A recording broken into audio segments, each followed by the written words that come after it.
ನಮಸ್ತೆ ವೀಕ್ಷಕರೇ, ಟೆಕ್ಕಾನ್ Bulls Kannada YouTube ಚಾನಲ್ಗೆ ಎಲ್ಲರಿಗೂ ಸ್ವಾಗತ.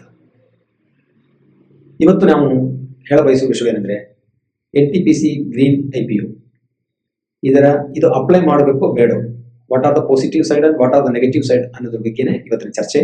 ಯಾಕಂದ್ರೆ ನಾಳೆ ಈ IPO ಓಪನ್ ಆಗ್ತಾ ಇದೆ 19 to 22. ಇದರ ಸಾಧ್ಯತೆಗಳ ಬಗ್ಗೆ, ಇದು ತಗೊಂಡ್ರೆ ನಮ್ಗೆ ಅನುಕೂಲ ಆಗುತ್ತೋ ಇಲ್ಲೋ, ಅದರ ಪ್ರೈಸ್ ಬ್ಯಾಂಡ್ ಏನು ಅನ್ನೋದ್ರ ಬಗ್ಗೆ ಒಂದು ಸಂಕ್ಷಿಪ್ತ ಮಾಹಿತಿಯನ್ನು ಇಲ್ಲಿ ಕೊಡಲಿಸ್ತೀನಿ. ಅದಕ್ಕೂ ಮುಂಚೆ ನಾವು ನಿಫ್ಟಿಯ ಔಟ್ಲುಕ್ ಅನ್ನು ನೋಡೋಣ.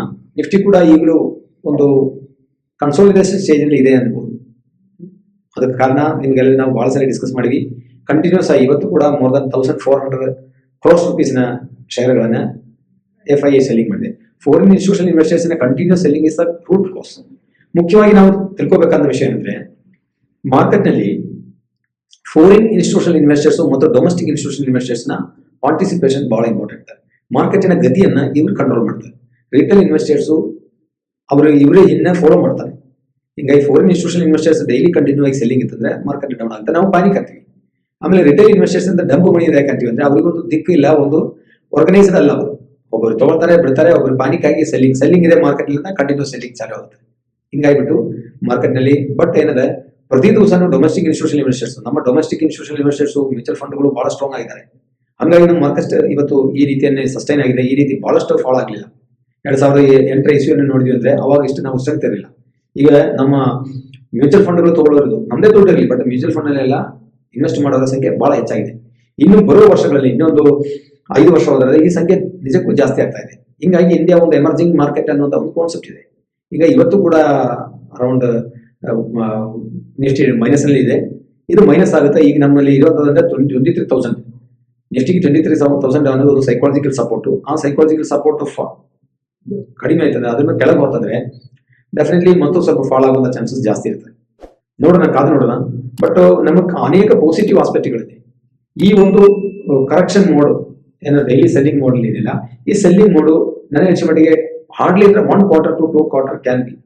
1 ರಿಂದ 2 quarter ಮಾತ್ರ ಇದು ಕಂಟಿನ್ಯೂ ಆಗುತ್ತೆ. ಆಮೇಲೆ ಡೆಫಿನೆಟ್ಲಿ ಮಾರ್ಕೆಟ್ ಅಪ್ ಆಗುತ್ತೆ ಅನ್ನೋದೇ ನನ್ನ ಉದ್ದೇಶ. ಲಾಂಗ್ ರನ್ ಅಲ್ಲಿ no problem, nothing to worry. ಆದ್ರೆ ಪ್ಯಾನಿಕ್ ಆಗಿ ಸೆಲ್ಲಿಂಗ್ ಮಾಡೋದು ಬಿಟ್ಟು ಯಾವಾಗ ನಾವು ಸ್ವಲ್ಪ ಬೈ ಮಾಡ್ಬೇಕಂದ್ರೆ, ಯಾವಾಗ ಜನ ಪ್ಯಾನಿಕ್ ಇದ್ದಾರೆ ಅವಾಗ ನಾವು ಬೈ ಮಾಡ್ಬೇಕು. ಯಾವಾಗ ಜನ ಗ್ರೀಡಿ ಇದ್ದಾರೆ ಅವಾಗ ನಾವು ಸೆಲ್ ಮಾಡಬೇಕು. ಇದು ವಾರನ್ ಬಫೆಟ್ ಅವರ ಒಂದು ಸರ್ವಕಾಲೀನವಾಗಿರುವಂತಹ ಒಂದು ಯೂನಿವರ್ಸಲ್ ಟ್ರೂತ್ ಅನ್ನು ಅವ್ರು ಹೇಳ್ತಾರೆ. ಹಿಂಗಾಗ್ಬಿಟ್ಟು ಈಗ ಜನ ಪಾನಿಕ್ ಆಗಿದ್ದಾರೆ, ಇದು ಒಂದು ಬೈಯಿಂಗ್ ಆಪರ್ಚುನಿಟಿ ಅಂತ ತಿಳ್ಕೊಬೇಕು.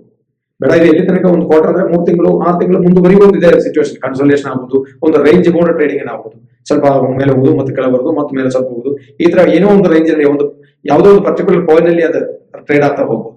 ಒಂದು ಸ್ಟೀಪ್ ಅಪ್ ಆಗ್ಲಿಕ್ಕಿಲ್ಲ ಅಂತ ಇಂಥ ಒಂದು ಕಂಡೀಷನ್ ಅಲ್ಲಿ ನಾವೇನ್ಬೋದು SIP ಸ್ಮಾರ್ಟ್ ಇನ್ವೆಸ್ಟ್ಮೆಂಟ್ ಪ್ಲಾನ್ ತರ ಪ್ರತಿ ತಿಂಗಳಲ್ಲೂ ಸ್ವಲ್ಪ ಶೇರ್ಗಳನ್ನು ಬೈ ಮಾಡ್ಬೋದು. ಒಂದು 5-6 ತಿಂಗಳು ಎಲ್ಲಿದೆ ಈ ಒಂದು ಫಾರಿನ್ ಇನ್ಸ್ಟಿಟ್ಯೂಷನಲ್ ಇನ್ವೆಸ್ಟರ್ಸ್ ಎಲ್ಲ ಮತ್ತೆ ತಿರುಗಿ ಬಂದು ಬೈ ಮಾಡೋದು ಒಂದು ಪ್ರಸಂಗ ಬರೋ ತನಕ ನಾವು ಸ್ವಲ್ಪ ಪ್ರತಿ ತಿಂಗಳನ್ನು ಶೇರ್ ಬೈ ಮಾಡೋದು ಕೂಡ ಒಂದು best method. This also you can try. ನಂತರ ನಾನು ಯಾಕೆ ಮಾರ್ಕೆಟ್ ಪಾಸಿಟಿವ್ ಆಗ್ತದೆ, ಒಂದು ವರ್ಷದೊಳಗೆ ಇದು ರಿಬೌಂಡ್ ಆಗುತ್ತೆ, ಬೌನ್ಸ್ ಬ್ಯಾಕ್ ಆಗುತ್ತೆ ಅನ್ಲಿಕ್ಕೆ ಕಾರಣ ರೈಟ್ ಏಜೆನ್ಸಿಗಳ ಒಂದು ಪಾಸಿಟಿವ್ ಆಸ್ಪೆಕ್ಟ್. ಜೆಫ್ರೀಸ್ ಏನ್ ಹೇಳ್ತಂದ್ರೆ, market they are positive upon Indian market. Moody's ತಗೊಳ್ಳಿ, ಅವರು ಕೂಡ ಇದ್ದಾರೆ, ಪಾಸಿಟಿವ್ ಆದರೆ. CLSA ತಗೊಳ್ಳಿ, ಅವರು ಲಾಸ್ಟ್ ಇಯರ್ಗೆಲ್ಲ ಚೈನೀಸ್ ಮಾರ್ಕೆಟ್ ಜಂಪ್ ಆಗಿ ಹೇಳಿದ್ರು, ಅದೇ ತರನ ಆಯ್ತದೆ CLSA. ಈಗ ಅವರಿಂದ ನಮ್ಮ ಇಂಡಿಯನ್ ಮಾರ್ಕೆಟ್ ಬಗ್ಗೆ ಅವರು ಪಾಸಿಟಿವ್ ಆಗಿದ್ದಾರೆ. ಯಾಕಂದ್ರೆ ಟ್ರಂಪ್ ಫ್ಯಾಕ್ಟರ್, ಅಮೆರಿಕನ್ ಪ್ರೆಸಿಡೆಂಟ್ ಆಗಿರೋ ಟ್ರಂಪ್ ಚೈನಾದ ಬಗ್ಗೆ ಅಷ್ಟೊಂದು ಪಾಸಿಟಿವ್ ಆಗಿಲ್ಲ. ಚೈನಾಗಿಂದು ಜಾಸ್ತಿ ಅವ್ರು ಇಷ್ಟಪಡೋದು ಇಂಡಿಯಾದಲ್ಲಿ. ಹಿಂಗಾಗಿಬಿಟ್ಟು ಇಂಡಿಯಾದಲ್ಲಿ ರಿಟರ್ನ್ ಫಾರಿನ್ ಇನ್ಸ್ಟಿಟ್ಯೂಷನಲ್ ಇನ್ವೆಸ್ಟರ್ಸ್ ಬರ್ಲಿಕ್ಕೆ ಚಾನ್ಸಸ್ ಭಾಳ ಇದೆ ಅಂತ ಹೇಳಿ ಅವು CLSA ಅವರು ಅವರೇ ಒಂದು ನಿಗಮನ. ಹಿಂಗಾಗಿಬಿಟ್ಟು Indian market is positive only. ಅವ್ರು ಲಾಂಗ್ ಟರ್ಮ್ ಪರ್ಸ್ಪೆಕ್ಟಿವ್ಸ್ ನಲ್ಲಿ ನೋಡಿದ್ರೆ ಇಂಡಿಯನ್ ಮಾರ್ಕೆಟ್ ನಥಿಂಗ್, ಅದು ತುಂಬಾ ಚೆನ್ನಾಗಿದೆ. ಆದ್ರೂ ಕೂಡ ವ್ಯಾಲ್ಯೂಯೇಷನ್ ಬೇಸ್ ನಲ್ಲಿ ನೋಡ್ಕೊಂಡು ಹೈ ವ್ಯಾಲ್ಯೂಯೇಷನ್ ಇರುವಂತಹ ಸ್ಟಾಕ್ಗಳನ್ನ ಅವಾಯ್ಡ್ ಮಾಡಿ, ಆಮೇಲೆ ಪ್ರತಿ ಕ್ವಾರ್ಟರ್ಲಿ ಬರುವಂತಹ ರಿಸಲ್ಟ್ಗಳು ನೋಡ್ರಿ.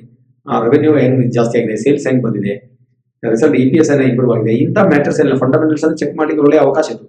ಈಗ ಆಗ್ಬಿಟ್ಟು ಚೀಪ್ ವ್ಯಾಲ್ಯೂಯೇಷನ್ ಸಿಗುವಂತ ಒಳ್ಳೆ ಫಂಡಮೆಂಟಲ್ಸ್ ಸಿಗುವಂತ ಕಂಪನಿಗಳನ್ನ ಆಯ್ಕೆ ಮಾಡುವಂತ ಒಂದು ಅವಕಾಶ ಕೂಡ ಆಗಿದೆ ಈ ಮಾರ್ಕೆಟ್ ಅಲ್ಲಿ ಅನ್ಲಿಕ್ಕೆ ಇಷ್ಟಪಡ್ತೀನಿ. ನಿಮ್ಗೆ ಶೇರ್ ಮಾರ್ಕೆಟ್ ಬಗ್ಗೆ ಏನಾದ್ರು ಡೌಟ್ಸ್ಗಳಿದ್ರೆ ನೀವು ನಮ್ಮ ವಾಟ್ಸ್ಆಪ್ ಗ್ರೂಪ್ ನಲ್ಲಿ ಜಾಯ್ನ್ ಆಗಿ, ಅವಾಗ ನಾವೇನಿದೆ ನಮ್ಗೆ ಏನಾದ್ರು ನಿಮ್ಮ ಕೈಲಿರುವಂತಹ ಶೇರ್ಗಳ ಬಗ್ಗೆ ಏನಾದ್ರು ಮಾಹಿತಿ ಬೇಕಾದ್ರೆ when we are free we will definitely respond to your messages. ಅದಷ್ಟೇ ಅಲ್ಲ, ಈ ವಿಡಿಯೋನ ನೀವು ದಯವಿಟ್ಟು ಸ್ಕಿಪ್ ಆಗಲಾರ್ದ ಕಂಟಿನ್ಯೂ ಅಂತ ನೋಡಿ. ನಮಗೆ ಪ್ರೋತ್ಸಾಹ ನೀಡಿ ಹಾಗೂ ಲೈಕ್ ಮಾಡಿ, ಶೇರ್ ಮಾಡಿ ಮತ್ತು ಸಬ್ಸ್ಕ್ರೈಬ್ ಮಾಡಿ. ಇವತ್ತು ನಾವು ಈಗ ಗ್ರೀನ್ ಇದನ್ನು ನೋಡೋಣ. ಈಗ NTPC ಗ್ರೀನ್, NTPC ಅಂದ್ರೆ national thermal power corporation of India ಅಂತ ಒಂದು ಮಹಾರತ್ನ ಕಂಪನಿ ಅಂತ ನಿಮ್ಗೆಲ್ಲ ಗೊತ್ತಿದೆ. ಅದಕ್ಕೆ ಅದರದೇ ಆದ ಬ್ರ್ಯಾಂಡ್ ಇದೆ. ಅದು ಪವರ್ ಸೆಕ್ಟರ್ ನ ಲೀಡರ್ ಕಂಪನಿ. ಅದು ತುಂಬಾ ಒಳ್ಳೆ ಕಂಪನಿ. ಅದು ಏನಾಗಿದೆ, ಈಗ ಅವರು ರಿನ್ಯೂಬಲ್ ಎನರ್ಜಿ ಅನ್ನುವಂಥ ಕಾನ್ಸೆಪ್ಟ್ ಬೆಸ್ಟ್ ಕಾನ್ಸೆಪ್ಟ್. ಇನ್ನೂ ಒಂದು 5 ವರ್ಷ ತನಕ ಈ ಥೀಮ್ ಡೆಫಿನೆಟ್ಲಿ ರನ್ ಆಗುತ್ತೆ. ಹೀಗಾಗಿ ರಿನ್ಯೂಬಲ್ ಎನರ್ಜಿ ಅನ್ನುವಂಥದ್ದು NTPC ಗ್ರೀನ್ ಅನ್ನುವಂಥ ಒಂದು ಸಬ್ಸಿಡರಿ ಕಂಪನಿಯನ್ನ ಸಪರೇಟ್ ಮಾಡಿ ಅದನ್ನ ಈಗ ಏನ್ ಮಾಡ್ತಾ ಇದೆ, ಅವರು ಒಂದು IPO ಇನಿಷಿಯಲ್ ಪಬ್ಲಿಕ್ ಆಫರಿಂಗ್ ಅನ್ನ ತರ್ತಾ ಇದ್ದಾರೆ. ಇದರ ಅಪ್ರಾಕ್ಸಿಮೇಟ್ ಮಾರ್ಕೆಟ್ ಕ್ಯಾಪ್ ಅಂದ್ರೆ ಅರೌಂಡ್ 91,000 crores ಇದೆ. ಇದರ ಒಂದು ಪ್ರೈಸ್ ಬ್ಯಾಂಡ್ ಯಾವಾಗಲೂ ನಾವು ತಿಳ್ಕೋಬೇಕು. ಪ್ರೈಸ್ ಬ್ಯಾಂಡ್ ನಲ್ಲಿ ಅದು 102 ರಿಂದ 108 ರೂಪಾಯಿ ಪ್ರೈಸ್ ಬ್ಯಾಂಡ್ ನಲ್ಲಿ ಇವತ್ತು NTPC ನಾಳಿದ್ದ ಮಾರ್ಕೆಟ್ಗೆ IPO ಓಪನ್ ಆಗುತ್ತೆ. ಅಂದ್ರೆ ನೀವು 108ರ ರೇಟ್ ನಲ್ಲಿ ಮಾಡ್ಕೋಬಹುದು, ಬಿಡ್ ಮಾಡ್ಕೋಬಹುದು, 107 ಮಾಡಬಹುದು, 102ಕ್ಕೂ ಹೋಗಬಹುದು. ಬಟ್ 108ರಲ್ಲಿ ನೀವು ಬೈ ಮಾಡಿದ್ರೆ ಅಂದ್ರೆ ಅದನ್ನ ಬಿಡ್ ಮಾಡಿದ್ರೆ ನಿಮಗೆ ಸಿಗುವಂತ ಚಾನ್ಸ್, IPO ಅಲೌಟ್ ಆಗುವಂತ ಚಾನ್ಸ್ ಜಾಸ್ತಿ ಇರುತ್ತೆ. This point has to be noted. ಆಮೇಲೆ ನೀವು ಎಷ್ಟು ಲೋಟ್ಗಳನ್ನ ನೀವು ಬೈ ಮಾಡಬಹುದು ಅದು ಕೂಡ ಇಂಪಾರ್ಟೆಂಟ್. ಈಗ ಅಂದ್ರೆ ನಾವು ಮಿನಿಮಮ್ ಅಂದ್ರೆ 138 ಶೇರ್ಗಳೇ ಅಪ್ಲೈ ಮಾಡಬೇಕು. 138 ಶೇರ್ ಅಂದ್ರೆ ಮತ್ತು ಅದರ ಮಲ್ಟಿಪ್ಲಿಕೇಶನ್ ಅಂದ್ರೆ ಅದಕ್ಕೊಂದು ಲೋಟ್ ಅಂತಾರೆ.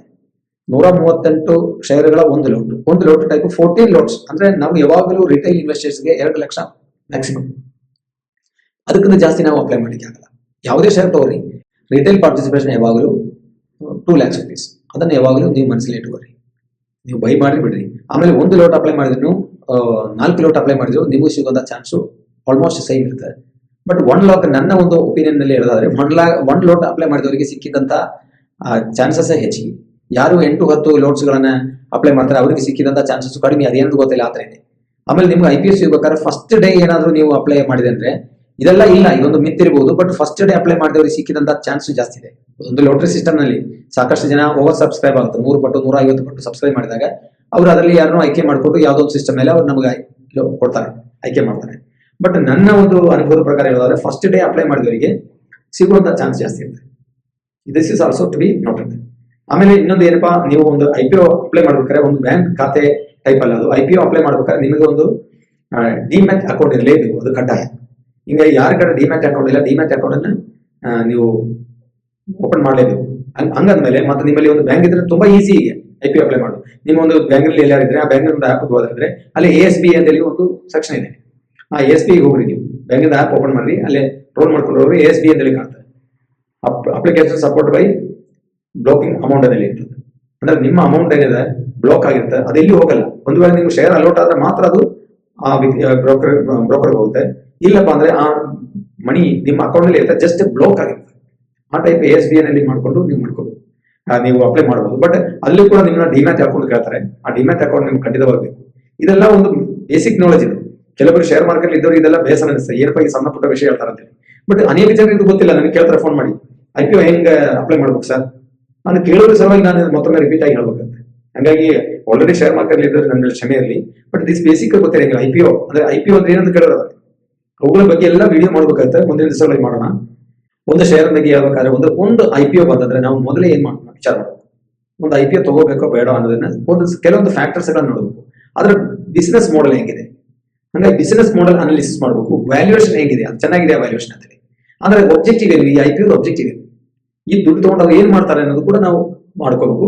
ಆಮೇಲೆ ಅದರ ಫಿನಾನ್ಷಿಯಲ್ ಇದೇನು ಪರ್ಫಾರ್ಮೆನ್ಸ್ ಹೇಗಿದೆ, ಅದು ಲಾಸ್ಟ್ 1-2 ವರ್ಷದಲ್ಲಿ ಯಾವ ರೀತಿ ಫಿನಾನ್ಷಿಯಲ್ ಇದೆ, ಇವೆಲ್ಲ ಫ್ಯಾಕ್ಟರ್ಸ್ ನೋಡಬೇಕು. ಆಮೇಲೆ GMP ಗ್ರೇ ಮಾರ್ಕೆಟ್ ಪ್ರೀಮಿಯಂ, ಇವೆಲ್ಲ ಘಟಕಗಳು ಫ್ಯಾಕ್ಟರ್ಸ್ ಗಳನ್ನ ನೋಡಿಕೊಂಡು ಇದರ ಒಟ್ಟು ಒಂದು ಸ್ಟಡಿ ಮಾಡಿ ತುಲನೆ ಮಾಡಿ ಒಂದು ಫೈನಲ್ ಡಿಸಿಷನ್ ಬರಬೇಕು. ಈ IPO ಅಪ್ಲೈ ಮಾಡೋಣ ಬೇಡ. ಅದರಲ್ಲಿ ತುಂಬಾ ಈಸಿಯಾಗಿ ನೀವು ಇದೆಲ್ಲ ಮಾಡ್ಕೊಂಡ್ರೆ ಮೈನ್ ಆಗಿ GMP ಒಂದು ಅನ್ಅಫಿಷಿಯಲ್, ಅದು ಗ್ರೇ ಮಾರ್ಕೆಟ್ ಪ್ರೀಮಿಯಂ ಇದೆ. ಯಾವಾಗ ಗ್ರೇ ಮಾರ್ಕೆಟ್ ಪ್ರೀಮಿಯಂ ಹೆಚ್ಚಿಗೆ ಆಗ್ತಾ ಹೋಗ್ತದೆ ಅದು ಒಂದು ಬೆಸ್ಟ್ ಸೈನ್. ಅದು ಅಂದ್ರೆ ಇದು ಒಂದು ವೇಳೆ ಲಿಸ್ಟ್ ಆಯ್ತಂದ್ರೆ ಅಂದ್ರೆ 22ಕ್ಕೆ ಅದು IPO ಆದ್ಮೇಲೆ ಕ್ಲೋಸ್ ಆದ್ಮೇಲೆ ಒಂದು ದಿವಸ ಲಿಸ್ಟ್ ಆಗ್ತದೆ. ಅಂದ್ರೆ ನಮ್ಗೆ ಟ್ರೇಡ್ ಮಾಡ್ಲಿಕ್ಕೆ ಬರ್ತದೆ. ಲಿಸ್ಟ್ ಆಗೋದಂದ್ರೆ ಅವತ್ತಿನ ದಿವಸ ನಾವು ಟ್ರೇಡ್ ಮಾಡ್ಕೋಬಹುದು, ಯಾರೇ ಬೈ ಮಾಡ್ಬೋದು, ಸೆಲ್ ಮಾಡ್ಬೋದು.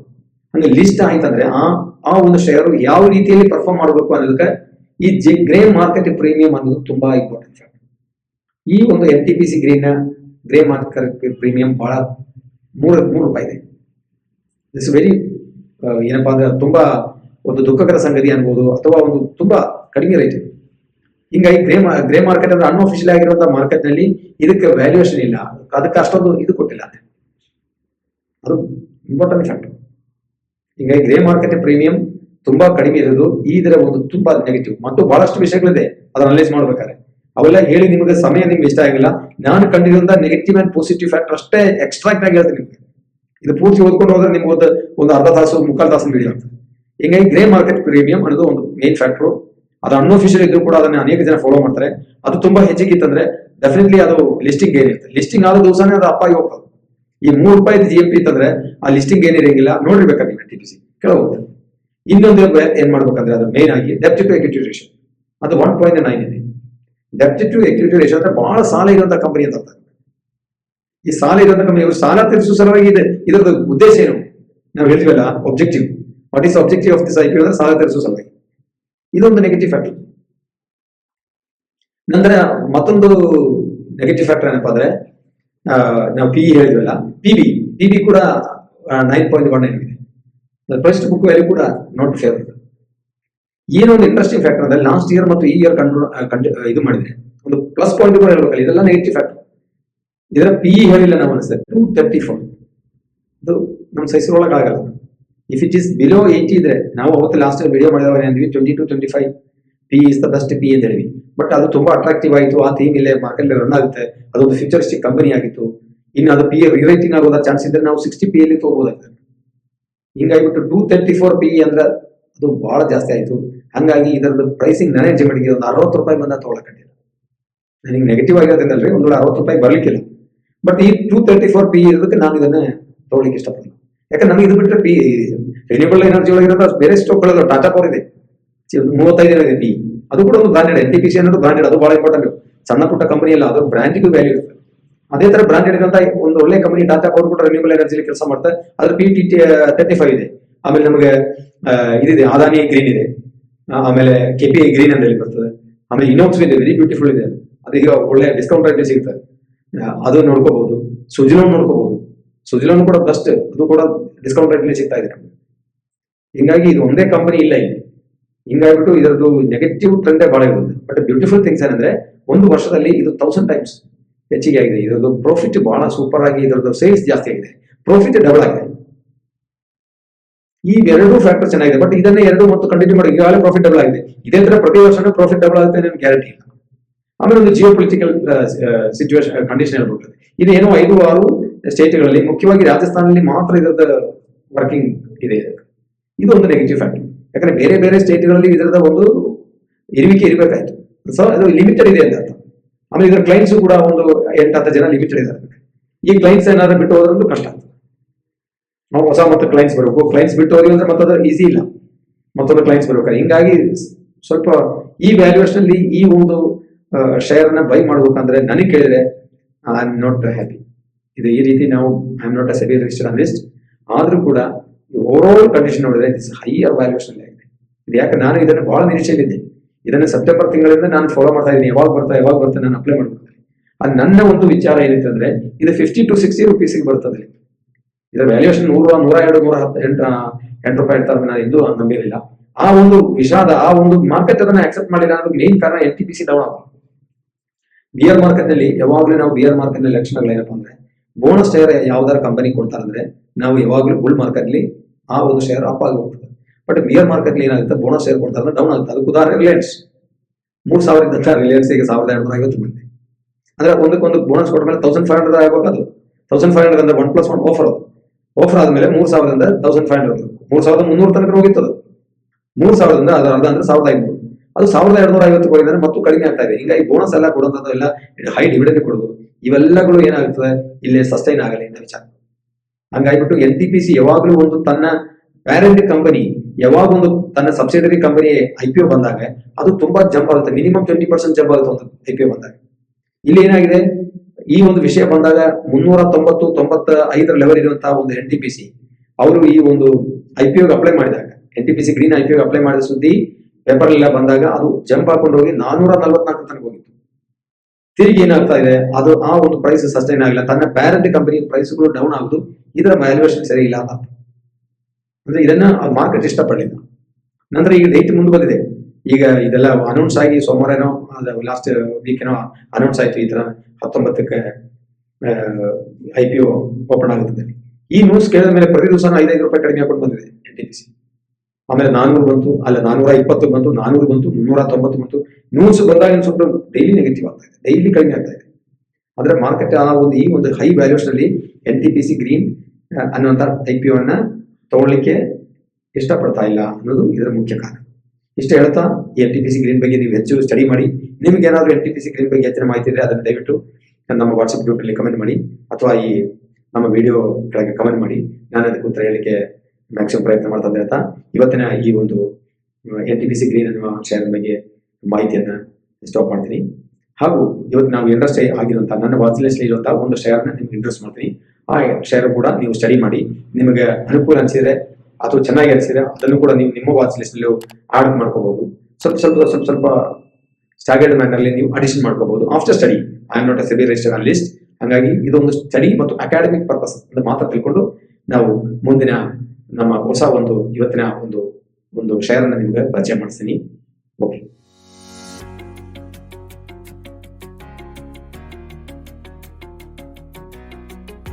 ಇವತ್ತು ನಾವು ನಿಮಗೆ ಪರಿಚಯಿಸುವ ಸ್ಟಾಕ್ ಅಂದರೆ ಏರೋಫ್ಲೆಕ್ಸ್ ಇಂಡಸ್ಟ್ರೀಸ್. ಇದು 1990ರಲ್ಲಿ ಪ್ರಾರಂಭವಾದಂತಹ ಒಂದು ಕಂಪನಿಯಾಗಿದೆ. ಇದು ಎನ್ವಿರಾನ್ಮೆಂಟಲ್ ಫ್ರೆಂಡ್ಲಿ ಆಗಿರುವಂತಹ ಮೆಟಾಲಿಕ್ ಫ್ಲೆಕ್ಸಿಬಲ್ ಫ್ಲೋ ಸೊಲ್ಯೂಷನ್ ಪ್ರಾಡಕ್ಟ್ಸ್ಗಳನ್ನು ತಯಾರಿಸುತ್ತದೆ. Company is one of the leading Indian manufacturer of metallic flexible flow solutions made of stainless steel used for controlled flow of all types of materials and including solid, liquid and gas.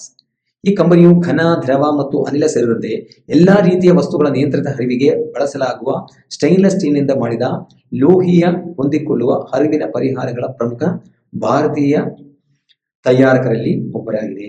ಅಂದ್ರೆ ಹೋಸುಗಳನ್ನು ತಯಾರು ಮಾಡುವಂತಹ ಒಂದು stainless steel, ಅದು ಘನ ಇರಬಹುದು, ದ್ರವ ಇರಬಹುದು ಅಥವಾ ಅನಿಲ ಇರಬಹುದು, ಇಂಥ ಹೋಸುಗಳನ್ನು ತಯಾರು ಮಾಡುವಂತಹ ಒಂದು ಪ್ರಮುಖ ಕಂಪನಿಗಳಲ್ಲಿ ಒಂದು, ಭಾರತ ಕಂಪನಿಗಳಲ್ಲಿ ಒಂದು. ಇದು ಏನ್ ಮಾಡ್ತಂದ್ರೆ braided hoses, non braided hoses, solar hoses, gas hoses, vacuum hoses, braiding hoses, interlock hoses, hose assemblies, lancing hose assemblies, jacketed hose assemblies, ಈ ರೀತಿ exhausted connectors, exhausted gas recirculation, ಈ ರೀತಿಯಾಗಿರುವಂತಹ ಹೋಸ್ಗಳನ್ನು ತಯಾರು ಮಾಡುವಂತಹ ಸ್ಟೈನ್ಲೆಸ್ ಸ್ಟೀಲ್ ತಯಾರು ಮಾಡುವಂತಹ ಒಂದು ಪ್ರಮುಖ ಕಂಪನಿಯಾಗಿದೆ. ಅಷ್ಟೇ ಅಲ್ಲ, ಇದು ಅಸೆಂಬ್ಲಿ ಫಿಟ್ಟಿಂಗ್ ಮತ್ತು ವೆಲ್ಡಿಂಗ್ ಸ್ಟೇಷನ್ಸ್ ಆಪರೇಷನ್ ಇದೆ. ಅದು ಮೆಟಲ್ ಬೆಲ್ಲೋಸ್, ಅದು ಕೂಡ ಒಂದು 3 lakh ಪೀಸಸ್ ಅನ್ನ ವರ್ಷಕ್ಕೆ ತಯಾರಿಸುತ್ತದೆ. ಈ ಒಂದು ಕಂಪನಿಗೆ ನಮ್ಮ ಭಾರತ ಬಿಟ್ಟು ಬೇರೆ ರಾಷ್ಟ್ರಗಳಲ್ಲಿ ಕೂಡ ಇದರ ಪ್ರೆಸೆನ್ಸ್ ಇದೆ. ಅದರ ಒಂದು ಪ್ರೆಸೆನ್ಸ್ ಕೂಡ ನಾವು ವಿಚಾರ ಮಾಡೋಣ. ಅದಕ್ಕೆ ಮುಂಚೆ ಅದರ ಮ್ಯಾನುಫ್ಯಾಕ್ಚರಿಂಗ್ ಫೆಸಿಲಿಟೀಸ್ ನೋಡೋಣ. ಇದರ ಮ್ಯಾನುಫ್ಯಾಕ್ಚರಿಂಗ್ ಫೆಸಿಲಿಟೀಸ್ ಅಂದ್ರೆ ಅದರ major manufacturing centre is in Taloja, Navi, Mumbai ಇಲ್ಲಿದೆ. ಆಮೇಲೆ flexible forces and without braiding 24 million meters from financial 24 onwards of this to 13.5 million meters were order in financial year 24. ಅಂದ್ರೆ ಅದು ಬಿಸ್ನೆಸ್ ಎಕ್ಸ್ಪಾನ್ಷನ್ ಕೂಡ ತೋರಿಸ್ತದೆ. An addition of 16.5 million meters will be added by financial year 25. ಅಂದ್ರೆ financial expansion ಸಖತ್ತಾಗಿದೆ. ಆಮೇಲೆ ಅದರ ಒಂದು international presence ನೋಡೋಣ. The company exports it's products to 88+ countries like Europe and USA. Europe ಮತ್ತು USA ಮತ್ತು 88 ರಾಷ್ಟ್ರಗಳಿಗೆ ಈ ಕಂಪನಿ ತನ್ನ ಪ್ರಾಡಕ್ಟ್ಸ್ಗಳನ್ನ ಎಕ್ಸ್ಪೋರ್ಟ್ ಮಾಡ್ತಾರೆ. ಜಿಯೋಗ್ರಫಿಕ್ ರೆವೆನ್ಯೂ ಡಿವಿಷನ್ ನೋಡಿದ್ರೆ ಎಕ್ಸ್ಪೋರ್ಟ್ನಿಂದ 84% ಬರ್ತದೆ ಕಂಪನಿಗೆ ರೆವೆನ್ಯೂ. ಡೊಮೆಸ್ಟಿಕ್ ಇಂದ 16%. ಕಂಟ್ರಿ ವೈಸ್ ಹೇಳೋದಾದ್ರೆ ಯುರೋಪಿನಿಂದ 26%, USA ಇಂದ 61%, ಏಷ್ಯಾದಿಂದ 10%, ಆಫ್ರಿಕಾದಿಂದ 2%, ಅದರ್ ಕಂಟ್ರಿಗಳಿಂದ 1%. This are the beauty of this company. ಅಂದ್ರೆ ಇದಕ್ಕೊಂದು ಜಿಯೋಗ್ರಫಿಕಲ್ ಆಗಿ ಇಂಟರ್ನ್ಯಾಷನಲ್ ಪ್ರೆಸೆನ್ಸ್ ಇದೆ ಈ ಕಂಪನಿಗೆ ಅಂದ್ರೆ ತಪ್ಪಾಗಲಾರದು. ಆಮೇಲೆ ಈಗ ಅದರ ಇವತ್ತಿನ ಒಂದು ಪ್ರೈಸ್ ನೋಡೋದಾದ್ರೆ ಇವತ್ತು 180 rupees 28 paise ಒಳಗೆ ಇವತ್ತು ಆ ಕಂಪನಿ ಕ್ಲೋಸ್ ಆಗಿದೆ. ಇವತ್ತಿನ ಪರ್ಫಾರ್ಮೆನ್ಸ್ ನೋಡೋದಾದ್ರೆ 52 week ಲೋ ಅಂಡ್ ಹೈ ನೋಡೋದಾದ್ರೆ 52 weeks low 115 rupees, 52 weeks high 214 rupees. Market capitalization small cap company 2290 crore. PE ratio is 50, PB ratio 7.25, something high ಇದೆ. Industry PE is 24.20. ಅದು ಕೂಡ ಇಂಡಸ್ಟ್ರಿಯಲ್ PE ಜೊತೆ compare ಮಾಡಿದ್ರೆ it's okay, ಅದು ಕೂಡ ಸ್ವಲ್ಪ ಜಾಸ್ತಿ ತೋರಿಸ್ತದೆ. Debt to equity ratio no debt, that's very good sign. Debt ಯಾವುದೂ ಇಲ್ಲ. Return on equity 14.28, EPS 3.48, dividend yield 0.14%, book value 24.43, face value 2 rupees. ಇನ್ನು ರೆವೆನ್ಯೂ ನೋಡೋಣ. 2020ರಲ್ಲಿ 241 ಕೋಟಿ, 2023ರಲ್ಲಿ 270 ಕೋಟಿ, 2024ರಲ್ಲಿ 322 ಕೋಟಿ. ಪ್ರಾಫಿಟ್ ನೋಡೋದಾದ್ರೆ 2020ರಲ್ಲಿ 28 ಕೋಟಿ, 2023ರಲ್ಲಿ 30 ಕೋಟಿ, 2024ರಲ್ಲಿ 42 ಕೋಟಿ. ಅಂದ್ರೆ ಇದು ಪ್ರೋಗ್ರೆಸಿವ್ ಇದೆ. ಎವ್ರಿ ಇಯರ್ ಇದರ ಪ್ರಾಫಿಟ್ ಜಾಸ್ತಿ ಆಗ್ತಾ ಹೋಗ್ತಾ ಇದೆ. ಶೇರ್ ಹೋಲ್ಡಿಂಗ್ ಪ್ಯಾಟರ್ನ್ ನೋಡೋಣ. Promoters 66.99%, very good. Retail investors 27.26, mutual fund ಅವರು 4.46% ತೊಗೊಂಡಿದ್ದಾರೆ. ಆಮೇಲೆ ಸ್ಲೈಟ್ ಆಗಿ ಇದ್ದಿದ್ದಾಗೆ ಫಾರಿನ್ ಇನ್ಸ್ಟಿಟ್ಯೂಷನ್ ಇನ್ವೆಸ್ಟರ್ಸ್ ಕೂಡ ಇಂಟ್ರೆಸ್ಟ್ ತೋರಿಸ್ತಾರೆ, ಬಟ್ ಕಡಿಮೆ ಇದೆ 0.13%. ಇದು ಈ ಒಂದು ಶೇರ್ನ ಒಂದು ಅನಲೈಸ್. ಮತ್ತು ನೋಡಿ, ನೀವು ಕೂಡ ಇದನ್ನು ಅನಲೈಸಿಸ್ ಮಾಡಿ, ನಿಮಗೂ ಈ ಶೇರು ನಿಮ್ಮ ವಾಚ್ ಲಿಸ್ಟ್ ಹಾಕಿರಿ. ಇದು ಇದ್ರ ಬಗ್ಗೆ ಹೆಚ್ಚಿನ ಒಂದು ಮಾಹಿತಿಯಾಗಿ ಮತ್ತು ಈ ಶೇರ್ ಬಗ್ಗೆ ನಿಮಗಿರುವಂತಹ ಅಭಿಪ್ರಾಯಗಳನ್ನು ಕೂಡ ನೀವು ಕಮೆಂಟ್ ಮಾಡಿ, ನಾವು ಇದ್ರ ಬಗ್ಗೆ ಚರ್ಚೆ ಮಾಡೋಣ. ಅದೇ ರೀತಿಯಲ್ಲಿ ಈ ಸೆಕ್ಟರ್ಲಿರುವಂಥ ಬೇರೆ ಬೇರೆ ಸ್ಟಾಕ್ಗಳು ಯಾವುದು, ಅವುಗಳು ಮುಂದೆ ಯಾವ ರೀತಿ ಅಟ್ರಾಕ್ಟಿವ್ ವ್ಯಾಲ್ಯೂಷನ್ ಇದೆಯಾ, ಇದರ ಬಗ್ಗೆ ನಾವು ಚರ್ಚೆ ಮಾಡೋಣ. ಹಿಂಗಾಗಿಬಿಟ್ಟು ನೀವು ನಮ್ಮ ವಾಟ್ಸಪ್ ಗ್ರೂಪ್ನಲ್ಲಿ ಜಾಯ್ನ್ ಆಗಿ, ಅಲ್ಲಿ ನಾವು ಇದ್ರ ಬಗ್ಗೆ ಹೆಚ್ಚಿನ ವಿಷಯಗಳನ್ನು ಚರ್ಚೆ ಮಾಡೋಣ ಹೇಳ್ತಾ ಇವತ್ತಿನ ಈ ವಿಡಿಯೋವನ್ನು ಮುಕ್ತಾಯಗೊಳಿಸ್ತಾ ಇದ್ದೀನಿ. ಎಲ್ಲರಿಗೂ ಧನ್ಯವಾದಗಳು.